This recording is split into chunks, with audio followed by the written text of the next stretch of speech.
Let's flow. Let's connect and flow. Welcome to The Shift. This space is created with intention, with care, and lived experiences.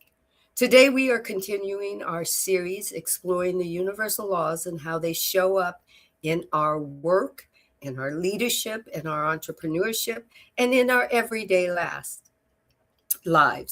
In our last session, we explored the universal law of action. The understanding of it is that nothing changes until we move. Today, we move into part 5, working with the universal law of adjustment. Just because action may begin the journey doesn't mean that you can't adjust through it. It allows us to realign and learn and continue to move forward when life shifts around us. So today, we're going to explore what the law of adjustment really looks like in our lives, in our decisions, and in the way we navigate life. So, as we begin today,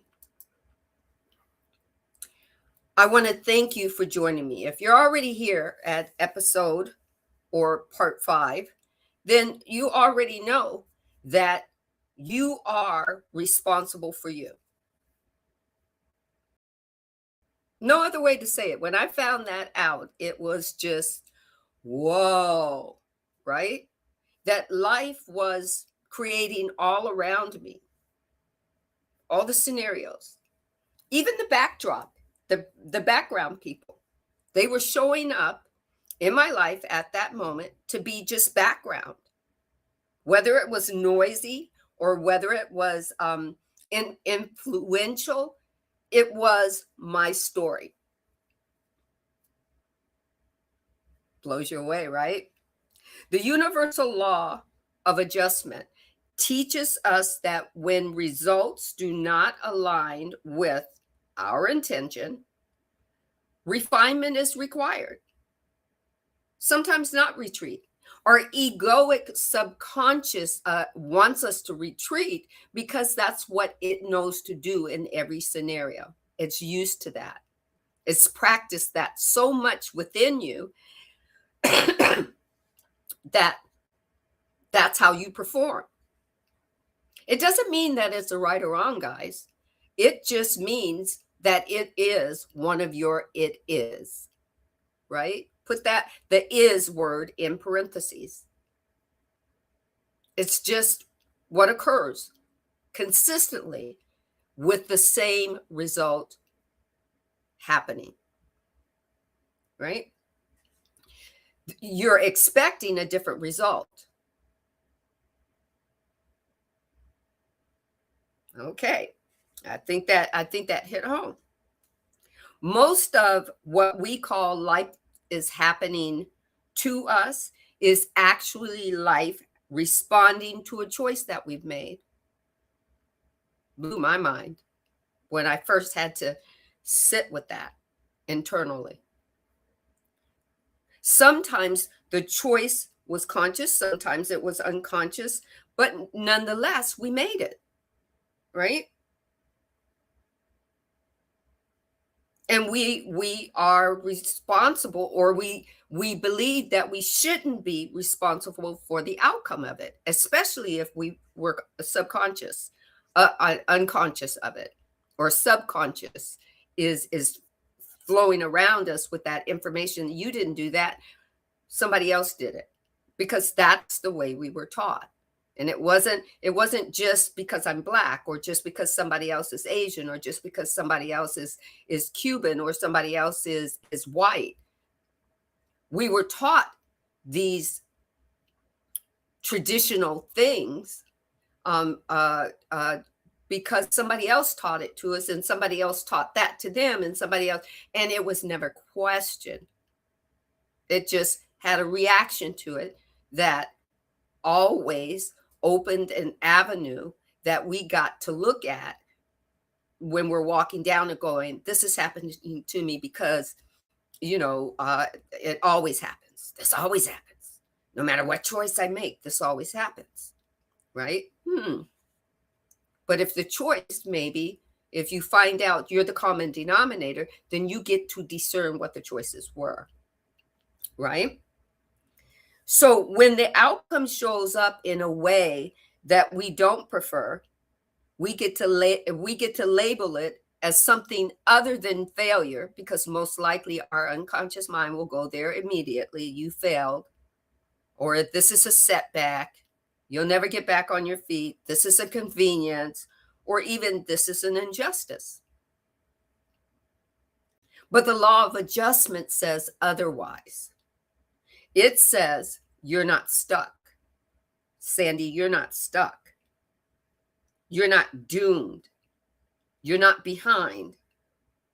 It allows you to hear, oh, you're in a refining mode. You can change this. You can shift from this to that. And that includes employee. That includes you being an entrepreneur, first-time buyer, or mom and pop store, first-time owner, or a CEO. That can include you being a single mom, a single dad, shared parents that are experiencing parenthood, that are experiencing different versions of childhood that your child is growing up in, because your child is different at 18 than he or she was at 8. It's a different vibrational section of life, or expression of life. I like that better, right? Or not. Take what resonates, leave what doesn't. Okay? So the law of adjustment isn't about you punishing yourself, or it's not about punishing you. Life is punishing me. The law of adjustment is also can be understood as the law of love. It's not withholding from you. It doesn't take from one person and give to another. Because, man, that was one of my things. Well, how come my older brother and sister get all these good things, and how come God gave them all the smarts, and how come my younger brother and sister? Oh, best thing is my older sibling took care of all the clothes. So guess what? I got the hand-me-downs.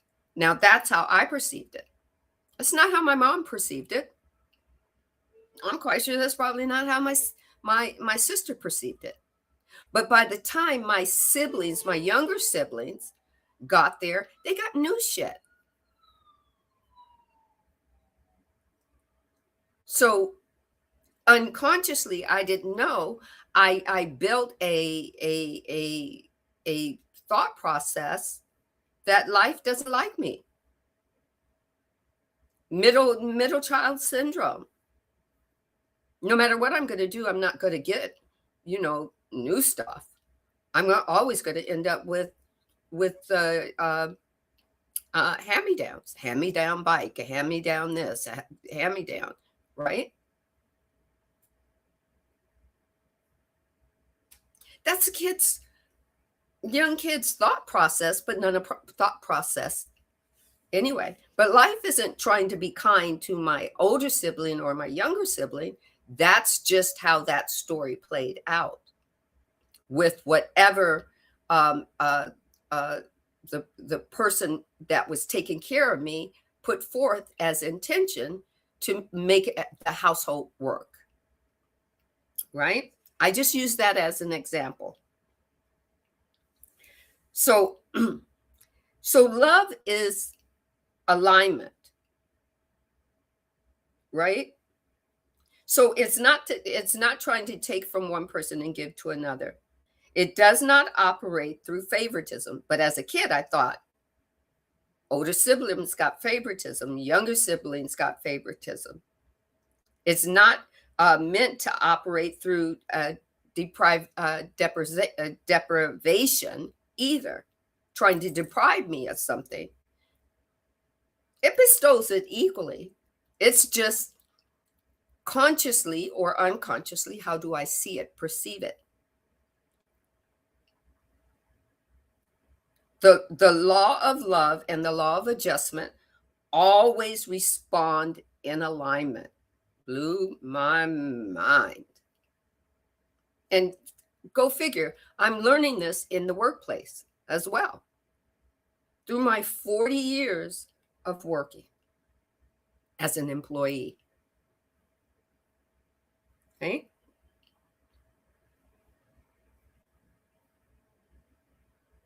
I believe that love is the highest level, that it's not indulgence. Love is alignment. If something in my life is misaligned, love will not sustain the misalignment for forever. It will move within me so that it will help me to find where the misalignment is. It's there to flesh it out. Simple nudges, sometimes gently, sometimes boldly, but always with the intention of expansion.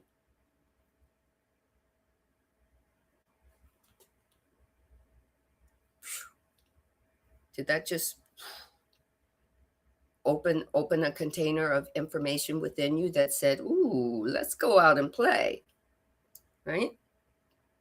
The law of adjustment does not condemn you for choosing imperfectly. It does not condemn you for choosing wrong. It doesn't go, you did that wrong. It doesn't want you to do that for yourself as well. But guess what? If that's what you want to do, that's a free will choice. And guess what? The universal laws have to comply to you. The energy has to comply to you. That vibration has to comply to you. Right?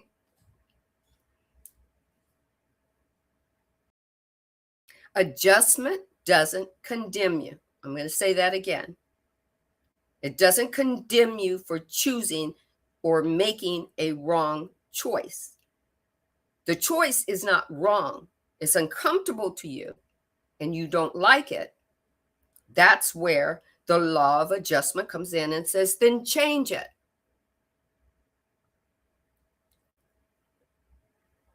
It refines you through awareness. You decide if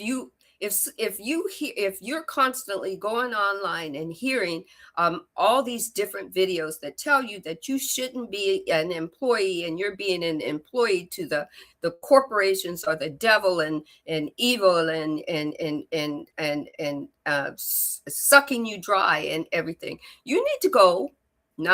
I'm not going to say what you need to do. You can do whatever you want to do. I had to go within and ask myself some questions about what I really wanted. And some of those questions were what I considered a little too late, because I started creating my business before I even knew who I really was, because I had been an employee for so long, but I didn't work as an employee for companies that were, when I look back at it, they weren't misaligned. They were doing some great stuff, some great things, supporting the arts and supporting neighborhoods and children and whatnot. But I was moving so fast, listening to everybody tell me, well, you know all this stuff and you do all this stuff for the company. You could have your own clientele and you could have, but I didn't even ask myself, do I really want to own my own company? Do I really want to wear all the hats? Do I really want to be the accountant and be the product? Because I'm the product. Do I really want to have employees? Do I really want to be a manager? These are the questions. Because as I was raising my kids, I loved having my checks, counting on my checks coming in every 2 weeks in a timely manner. I loved getting my bonuses and getting my raises, and being able to take off time and have vacation and be with my kids and have paid vacation. And I loved that stuff. That's who I was at that time.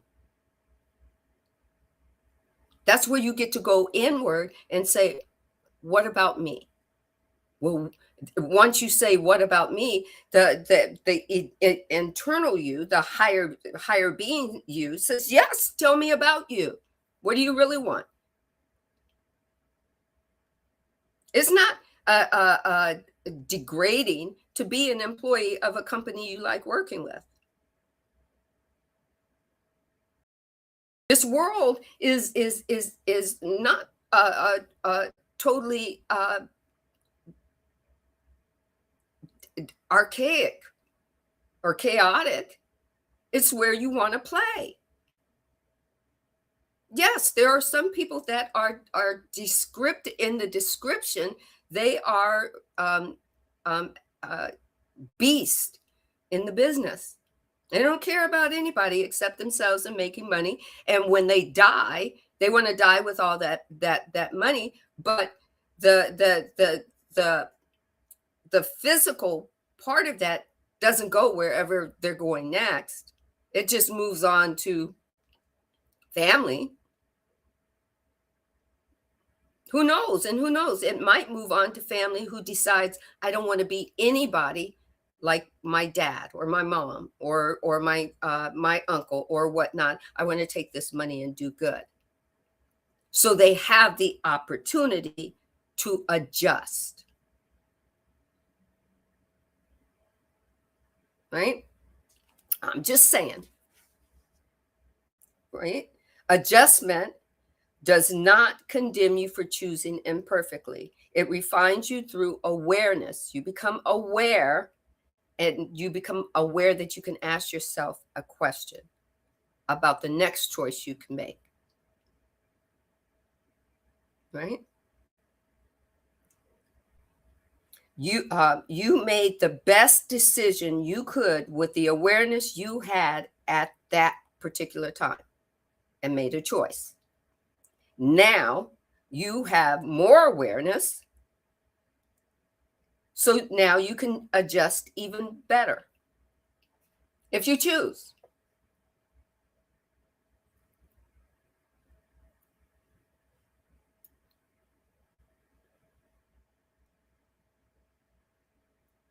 I'm taking a pause there. Think about that. That's called, what do we call it? We call it evolution. The law of adjustment is ready and waiting to operate in the now moment. We get to release resistance and invite refinement if we want to. Take what resonates, leave what doesn't. You can always go ahead and listen to whoever you were listening to before.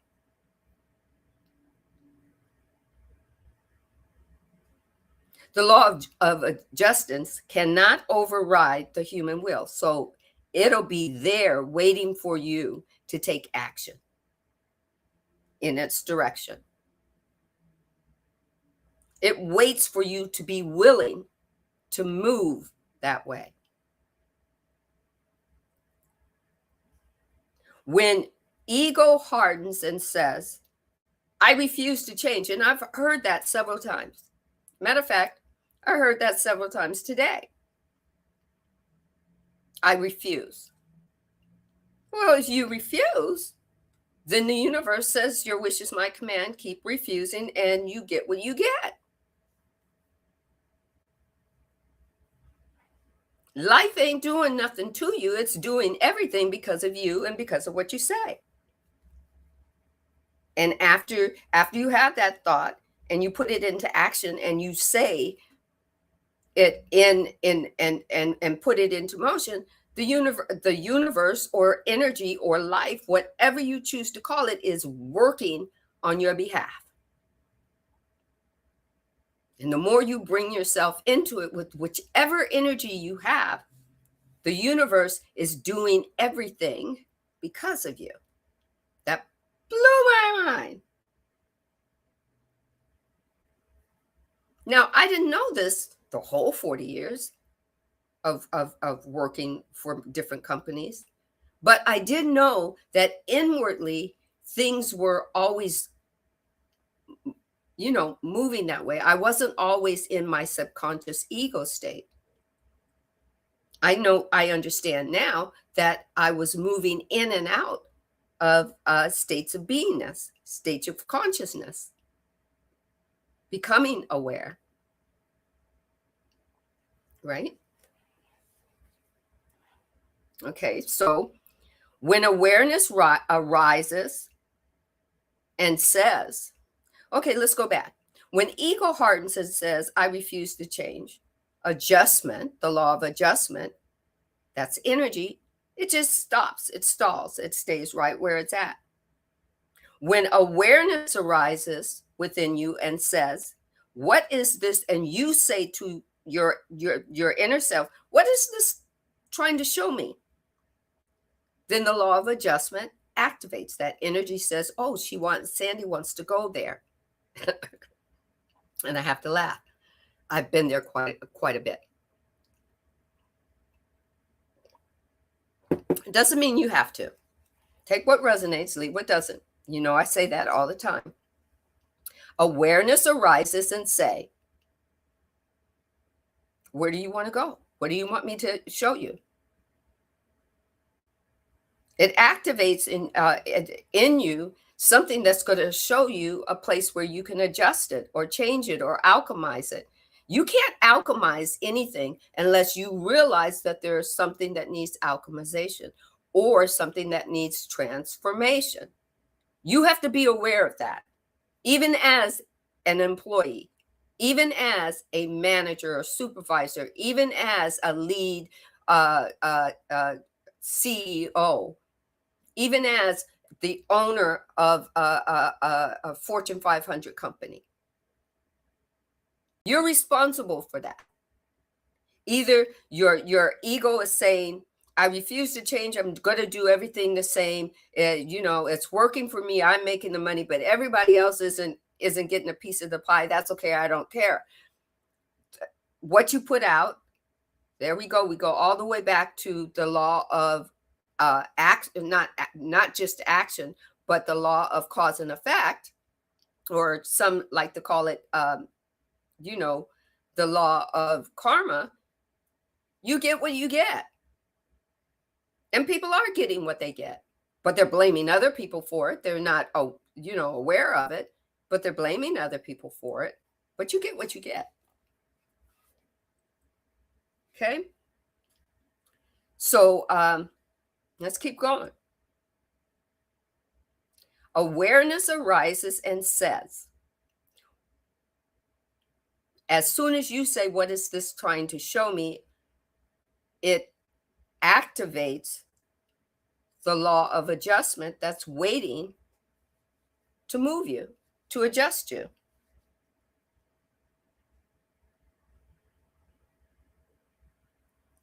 So in my last episode, part 4 and part 3, I talked about my supervisor, that one of the supervisors that I worked for, whose words and actions and tones were consistently belittling, not just to me, but just to everybody that she came in contact with. That she was the manager, and interim CEO when the CEO wasn't there, right? So she had all this power. Her energy was sharp and her communication very unkind. And I could feel the internal tension of not only the building, but I could feel it before I even left from home. But the frustration that I felt in the building was not being frustrated about her. I was feeling frustrated about myself for tolerating what was no longer aligning with me. My body was talking to me.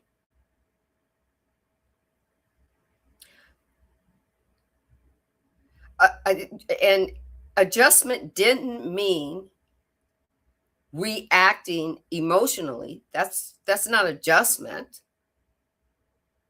It didn't mean for me to attack her character. What would that do for me?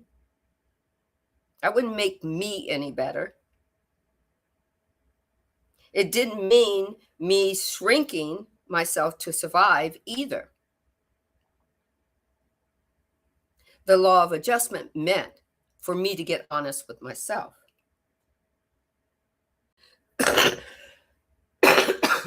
Forgive me. A cold is coming through to the end, and it's kind of like trying to hold on, but it's got to go. Things move through your body to cleanse you.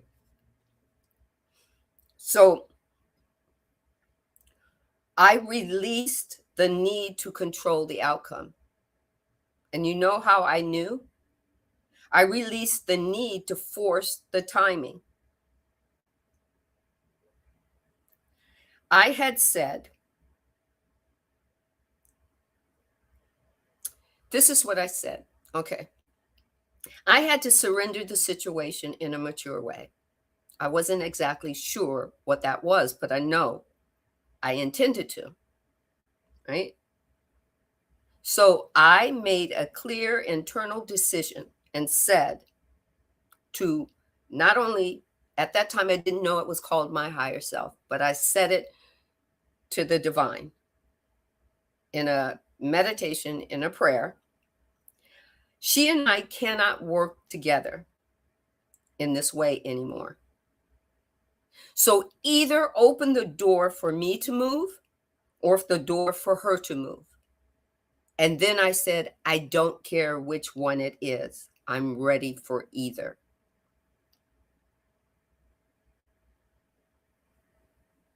Because it wasn't about me being rebellious.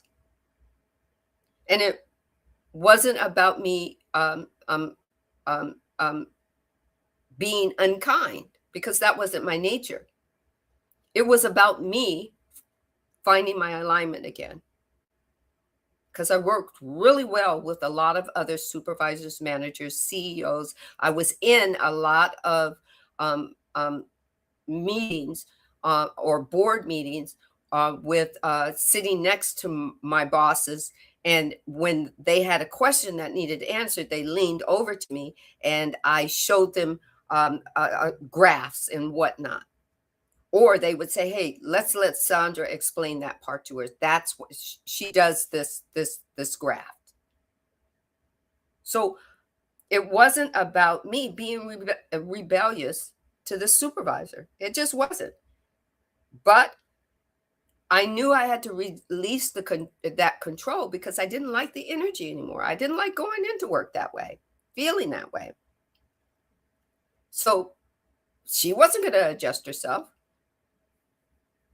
She was on a tangent and a rant.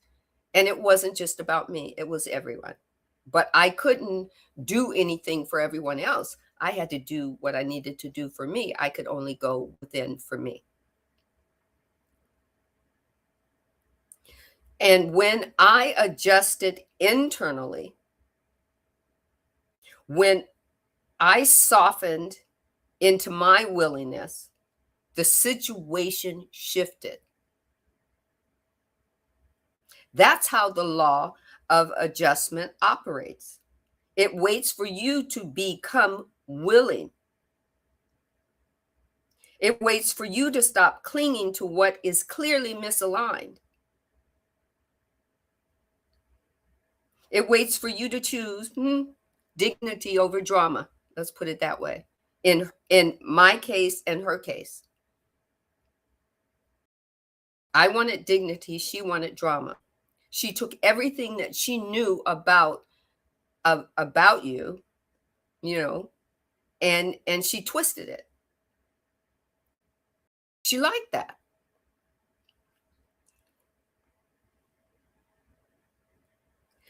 A, the law of adjustment doesn't require you to be hostile. It doesn't require hostility. It just requires you be honest with you.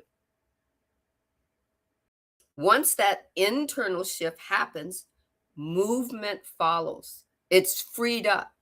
It's not bottled up anymore. It begins to flow.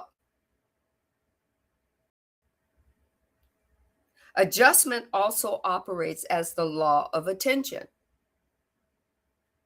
What you consistently focus on and expand in your awareness, how you consistently speak about it.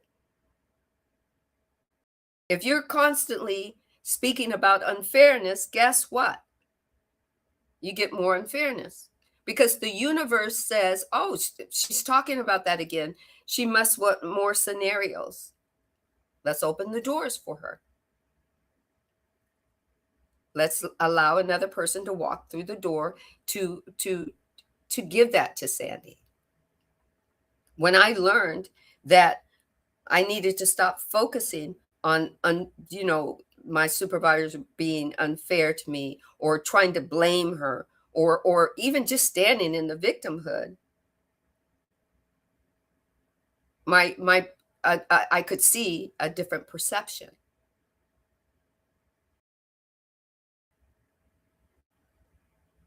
I could start to see myself having the attention to my growth, seeing my own clarity, seeing my own refinement, seeing my adjustments accelerate. Attention directs refinement. What you pay attention to directs it.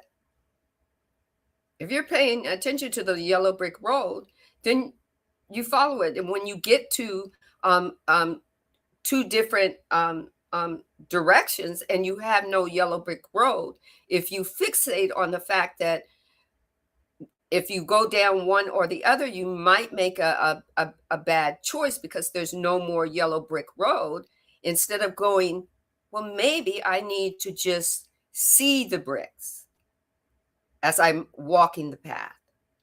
Maybe the bricks don't really have to be there, but I just have to choose one.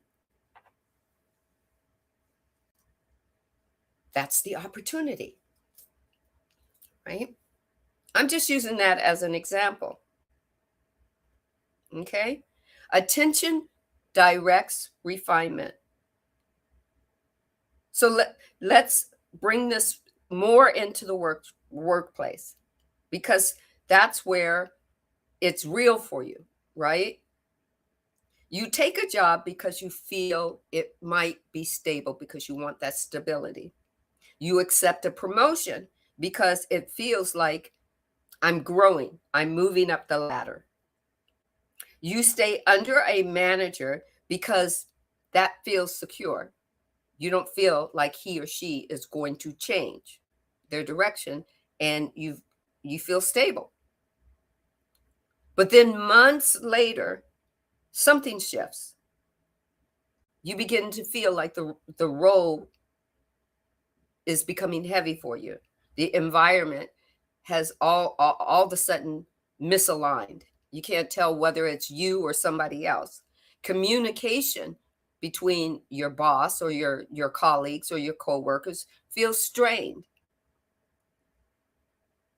You're showing up every day, but something inside you is shrinking. This is a scenario. Matter of fact, it's a scenario that happened to me. Adjustment does not immediately say quit.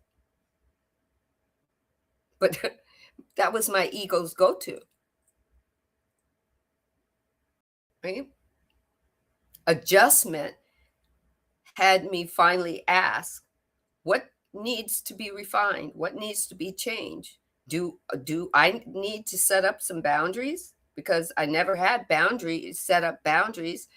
I didn't know I had boundary issues. Was I not communicating something clearly, or was I not understanding someone else trying to communicate to me?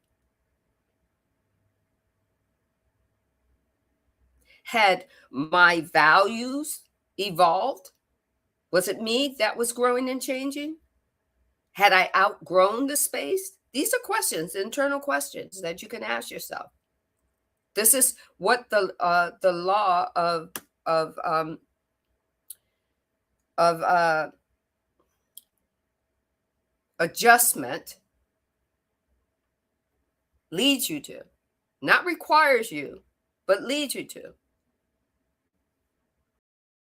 right?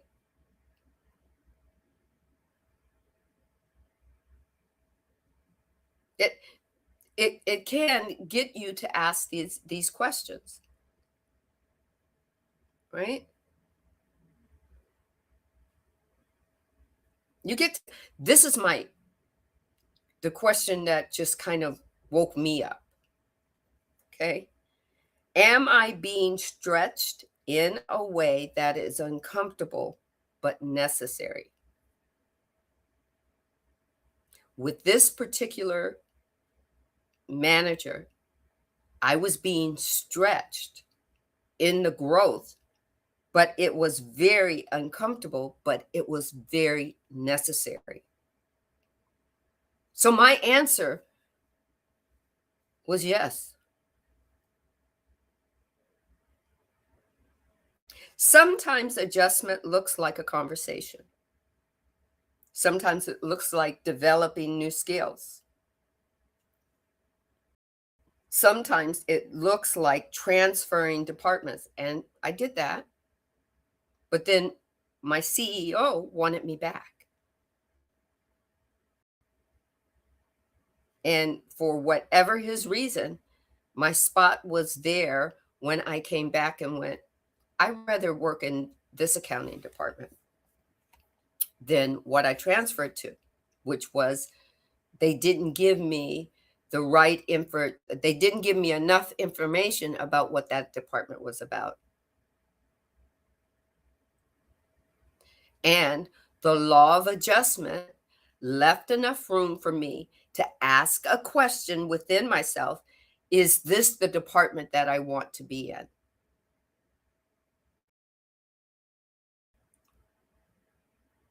Right. But sometimes it can look like that the law of adjustment can show you that maybe you need to transfer departments. Maybe it's time. Sometimes it's looking like you get to leave and your dignity is you leaving. It's time for me to go. It's time for me to respect myself and go. But the law of adjustment gives you that moment to go within and ask yourself that question, right? The key is this: you do not abandon yourself in the process.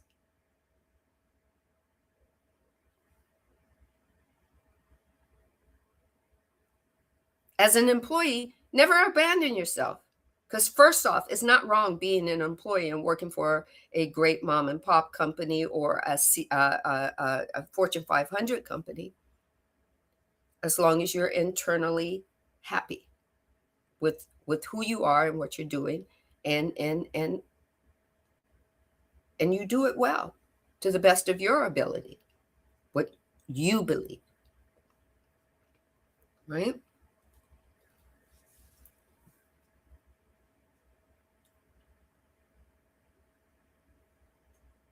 Adjustment does not mean your purpose is wrong. Let's talk about entrepreneurship or being a mom and pop company, or starting your own company, startup company. You decided to start a business. You built the offer. You showed up consistently, and the response, it was quiet. Nobody else showed up with you when you were doing all the work. It doesn't mean you're wrong for going out on your own and starting your own business. It just means that your message needs a little refining to find your clients, or to refine your product. It just means that the message that you're trying to give your audience needs more clarity. Your strategy might need more recalibration. Doesn't mean you should give up or quit or stop or go bust, though you can. Your confidence might need strengthening.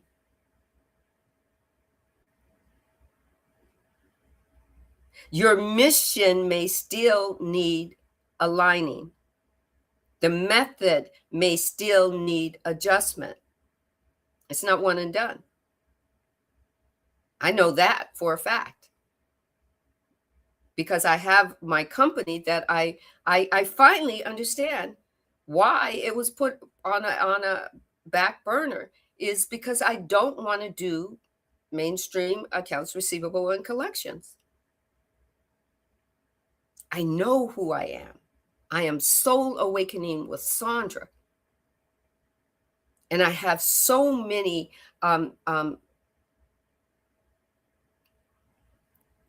divisions under that. Soul Talk with Sandy M.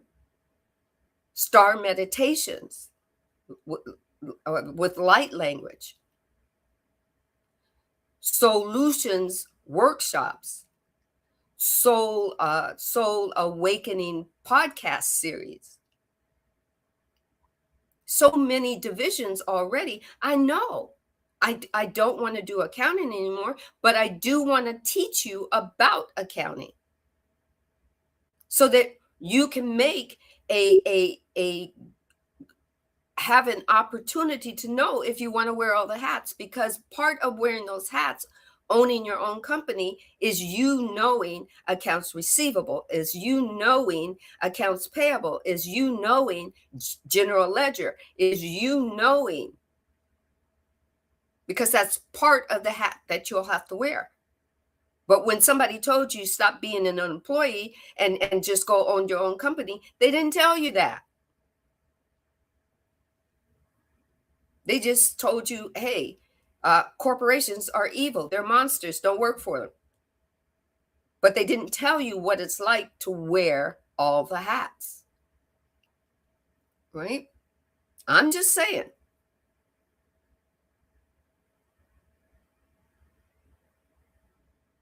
Now you have to learn that your method might need adjusting. It doesn't mean that you have to stop trying to own your own business. There's a difference between quitting and recalibrating.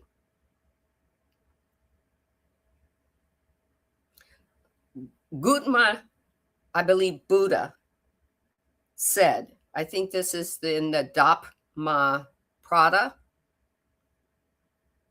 and I think that's where I saw the quote from.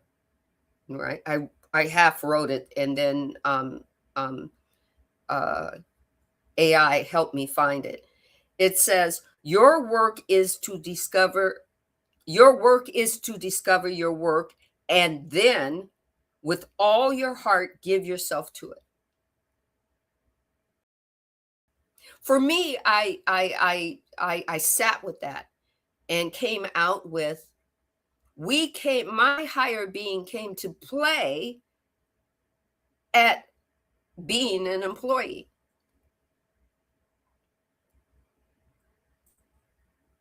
So I have to look back on it and go, well, I played the role in some of the playgrounds that I played on. Being an employee were very interesting.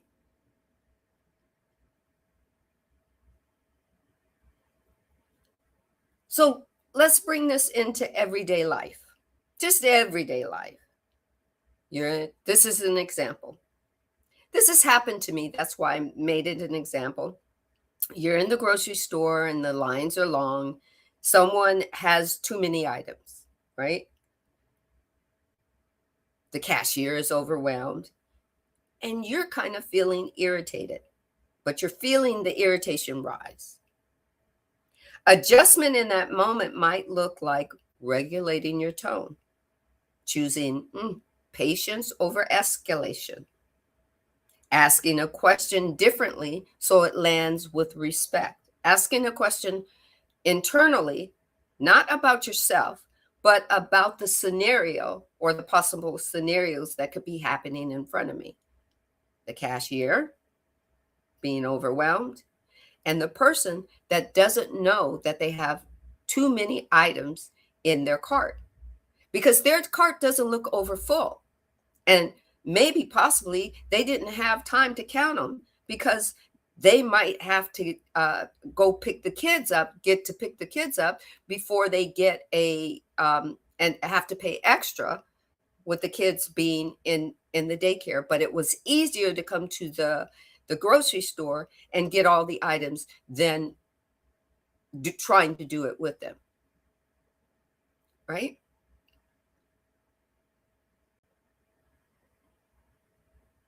I get to look back at that or look at that and let it land with some respect.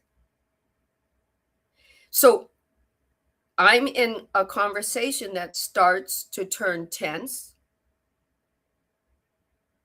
Words could be misunderstood and energies could shift, or I could just play with that story and just have understanding. Allow adjustment to give me the pause. Doesn't mean that somebody's not wrong somewhere, but adjustment can help me have clarity. Adjustment says respond instead of react.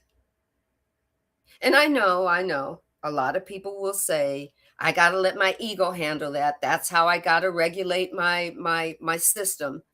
Go ahead and do that. Just don't get mad when the law of cause and effect activates. I've been there, done that, right?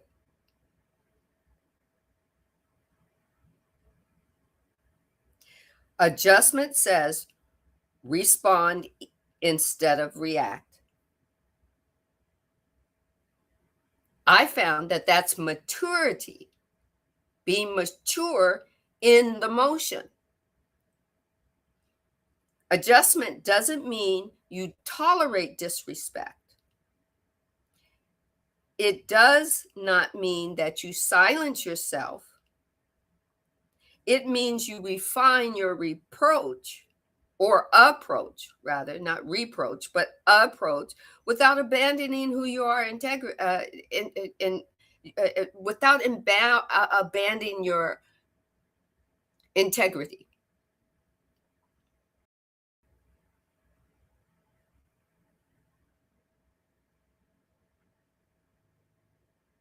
Sometimes life shows you you uh, a version of what you do not want so that you can clearly define what you do because of the words that you spoke before. And it gave you exactly what you spoke before, but it did not give you clearly what you wanted because you weren't being clear about what you wanted.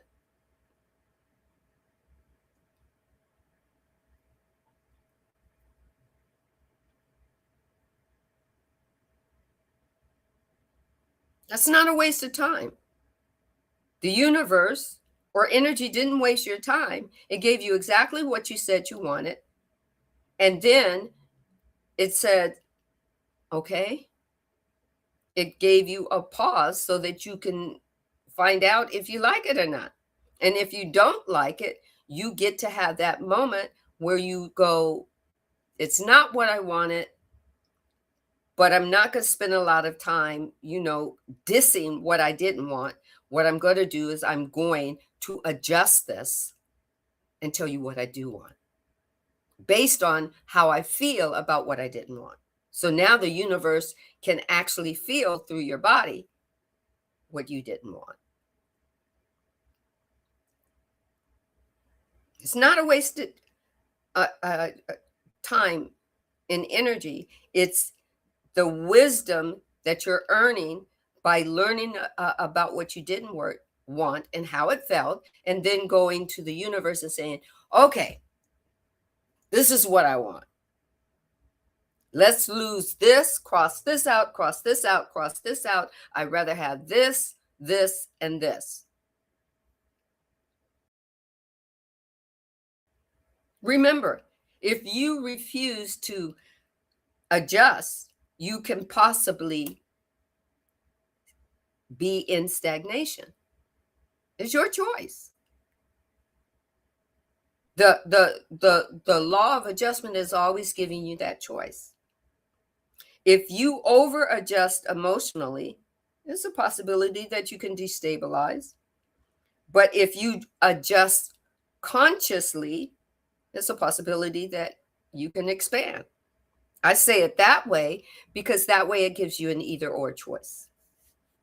But for me, I say it when I over adjusted emotionally, I did destabilize, because I'm always talking about my Gemini now subconscious, that I can go there really fast, right? But I don't want my Gemini moments to be released. Yes, they're part of me, but my Gemini unconsciousness is learning from my higher self to be a whole, and that's what I want.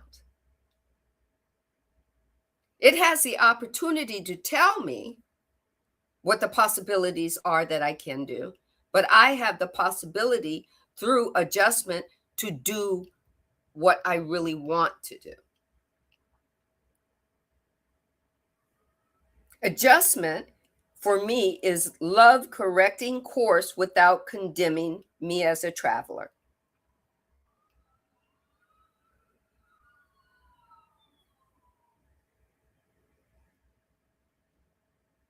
The law of love, or the law of adjustment, is staying committed, is allowing me to stay committed to my purpose while releasing attachment to form, negative form. It allows me to change direction without losing any of my dignity, or what I consider my dignity. It allows me to define my path without shaming my past decisions.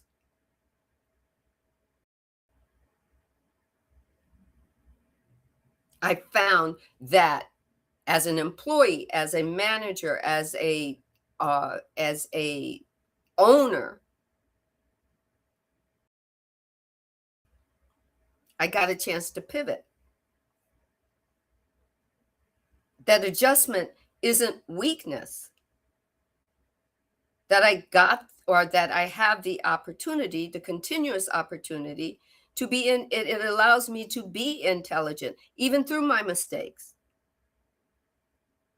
That I can love my recalibrations, even though I might have to go through them several times. And when I understood that, I stopped fearing life's redirections. I started interacting with them. I made myself a part of the scenario.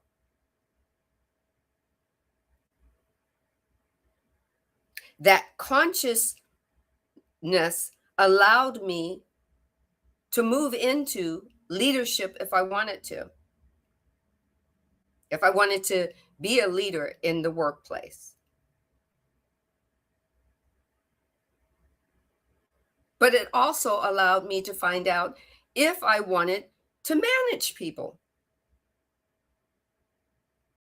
And I really didn't. I liked working with people, but I didn't like managing people. I didn't like having the opportunity to work with a person who was a micromanager and expected me to micromanage, because that was not me.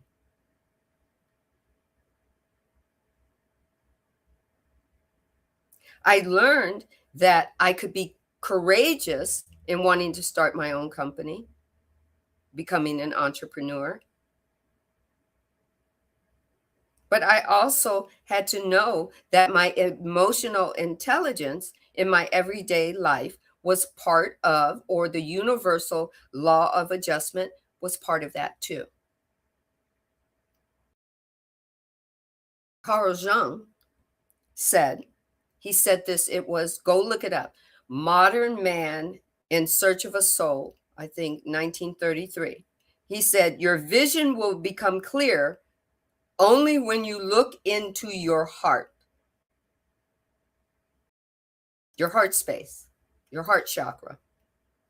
Who looks outside dreams, who looks inside awakens. When you're always looking at the outside and what's happening all around you and basing your life on what's happening all around you, which might possibly pull you into fear, all you can do is dream. But when you look inside and then take what you're seeing inside and putting application to it outside, you're awakening to the possibilities, infinite possibilities.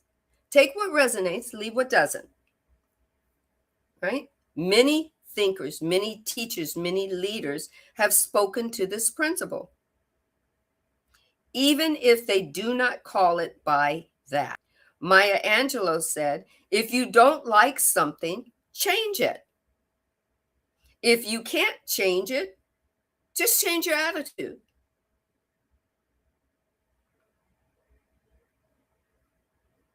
Viktor Frankl said, when you are no longer able to change a situation, challenge to change ourselves. Challenge to change yourself. And see what happens. See where the universe takes you with that.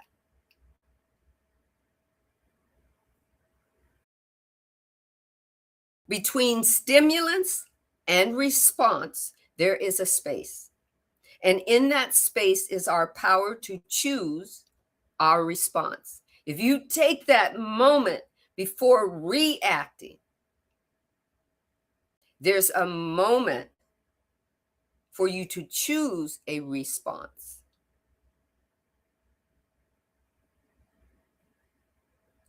Ralph Waldo Emerson, everybody heard of him? Said that a foolish consistency is the hobgoblin of a little mind.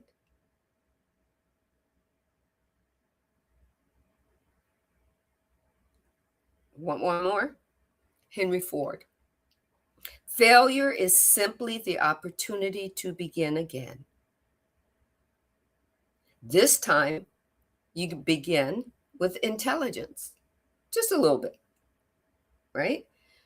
So Henry Ford said, failure is simply the opportunity to begin again, this time more intelligently.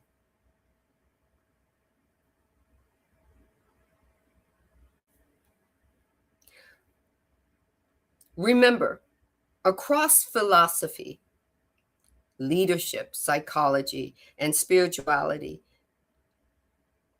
the message echoes. Growth requires refinement. It requires adjustment. Um, uh, I needed to cough. Hold on. Awareness requires a response. Forgive me. My computer did something. Okay, we're back on track. Awareness requires a response. The moment you become aware of something, it's saying, what do you want to say? What do you want to do now? I'm here. Law requires evolution. The universal laws, all of them, including The universal law of love requires evolution. You are required to evolve. Adjustment is not a weakness. It is wisdom in motion. You are energy encased in this human, as they say, meat suit. And it requires you evolve. It requires you grow. Energy requires you show it what you want it to do next. Growth, expansion. Wisdom, which is energy, is in motion continuously.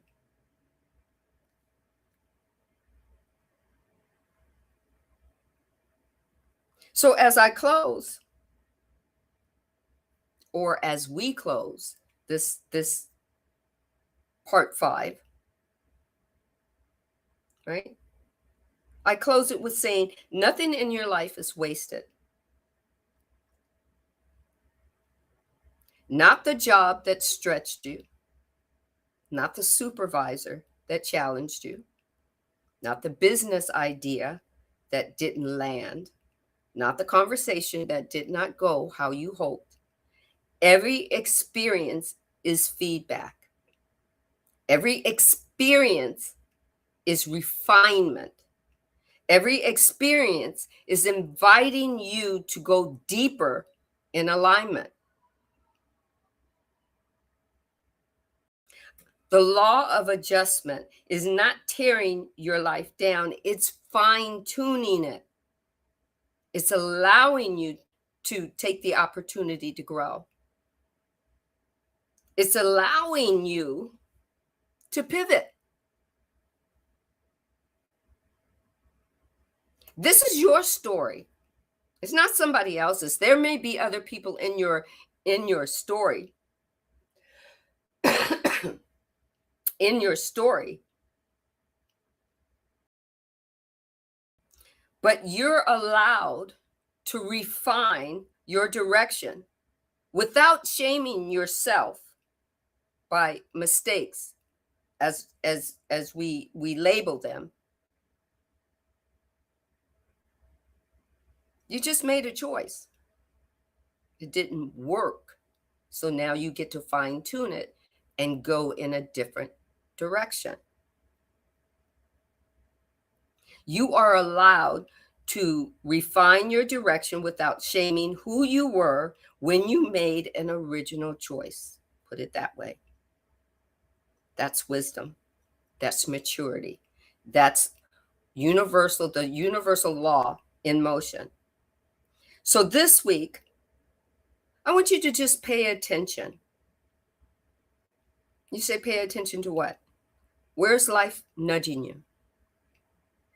Where's refinement inviting you to?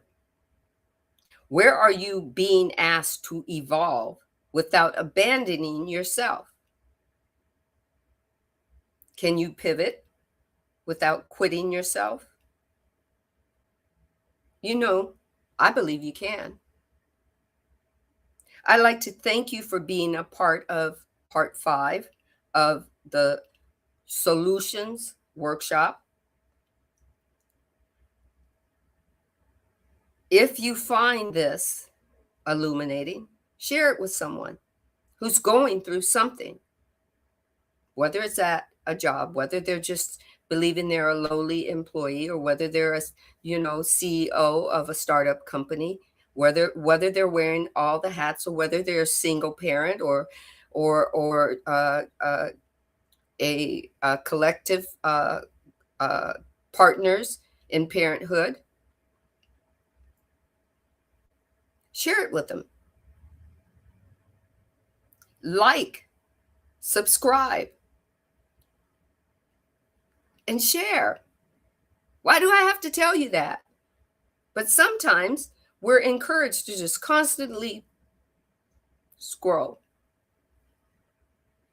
But I'm going to tell you that because who am I? Soul Awakening with Sandra.